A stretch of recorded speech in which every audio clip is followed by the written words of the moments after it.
What's up, Ketchup? This is Fine Trust. Welcome back to my channel. All right.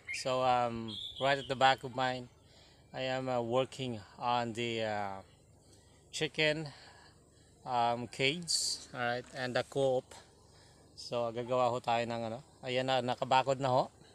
Meron na ho akong bakod at meron rin hong kubo dyan sa loob. Ayan. Tinatapos ko pa ang aking bakod. So pag natapos na yan, dadalhin ko na dito yung manok. Nakikita nyo naman yung manok ko, di ba? Yung in-upload ko ng previous. Alright, thank you. And welcome back again sa aking channel. Ayan, yung bigote natin, medyo mahaba na nga. Alright, pero ayos lamang ho yan. Wala hong problema yan. Nasa bundok pa rin naman ho. Alright, join me as we go along para dito sa pag-aalaga natin ng free range chicken. So I hope na maging successful ito. Gaya nung 2013, ang dami-dami kong manok. Alright, so gusto ko lang siyang ibalik ulit at mag-alaga ng mga manok. Alright, so join me. Let's go.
konti-konti na lang.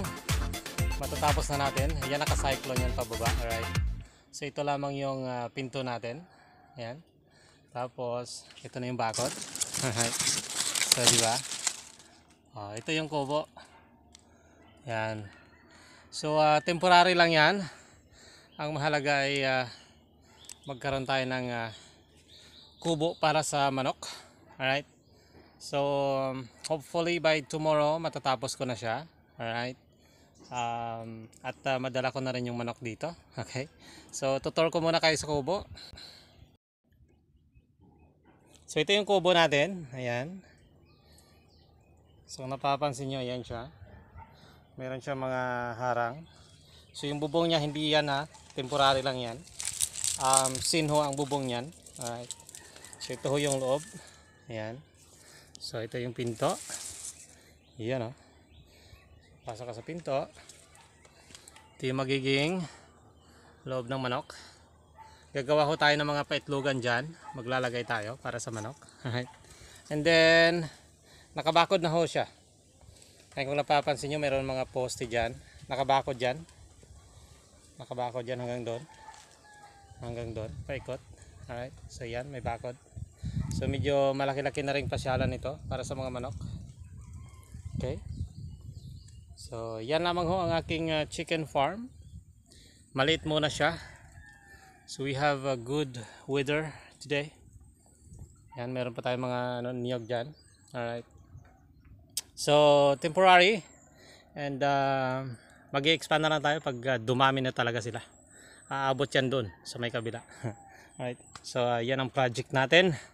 Manukan on the road. Ayan. So medyo madulas. Gagawin pa natin ito ng apakan para hindi tayo madulas. Dahil tagulan na nga. Konti-konti na lang oh. Konti-konti na lang. Ayan oh. Siguro mga 5-6 na pirasong tawag sa amin ito pawa. Hindi ko alam kung ano tawag sa Tagalog nito. Basta sa amin pawa. Yung maliliit na kawayan. Pero maliliit lang siya. Ito yung kawayan mismo malaki. Yan, maliit siya. Maliliit lang siya. Yan, marami kami dyan. Pinagpuputol-putol ko lang yan. Doon, sa gubat. Doon, sa gubat. Yan. Ayun yung kubo. Bahay kubo ko na munti. Yan, kahit munti. Di ba? Alright. So, let's go. Pakita ko sa inyo yung aking mga kalamansi. Yan. Yan, pwede nang ilaga yung mais oh. Meron tayong mais. Ito kalamansi. Ayan. So nagdagdag ho ako ng 38. So marami-rami na. Right. Yung okra natin hindi na naha-harvest. So yan mga saging dyan. So tara. Ito mga bagong tanim ito. Yan. So nagdagdag tayo. Hanggang doon. Ayun o. Ito yung mga bagong dagdag ko na kalamansi. Yan. O diba? Ito pa. Yan. Meron pa o. Yan o. Meron pa o. O diba? Yan yung ilog. Ilog. Yan. Baha na yung ilog. Ayan. Mga dagdag natin na kalamansi. Ito.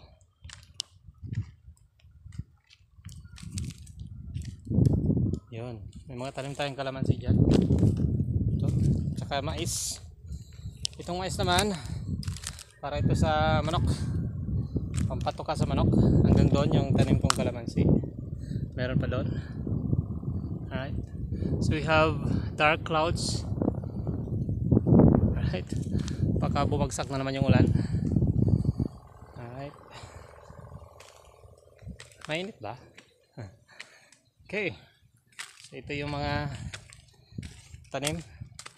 Mais, kalamansi. Yan. Meron na ring langka. Ito na. Ayan, langka. Oh, di ba? So ayos na. With a nice view. Klarong-klaro. Yung ilog. Oh.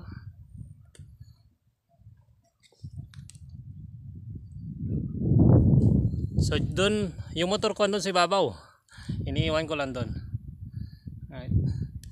Yan, istakan ko ng tubig. Pero since tagulan na, ililipat ko na yun doon sa may kawayan. Tatlo yan. So yan ang magiging stock ko ng tubig. Para maging flowing lang siya. Alright. So nakikita nyo naman ito sa mga live ko. Pero yan ho yung aking mga tanim. Yan.